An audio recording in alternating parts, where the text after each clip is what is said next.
So this is our outdoor sustainability class. We come here about once or twice a week to do gardening for the school.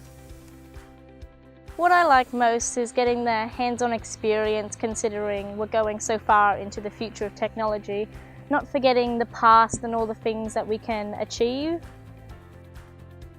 It's one of my favourite classes. It's like hands-on, so it's different, like understanding how beds and all the crops work and where our farmers and their struggles they go through to achieve what they have to do for us to get the things that we need onto our supermarket shelves and everything.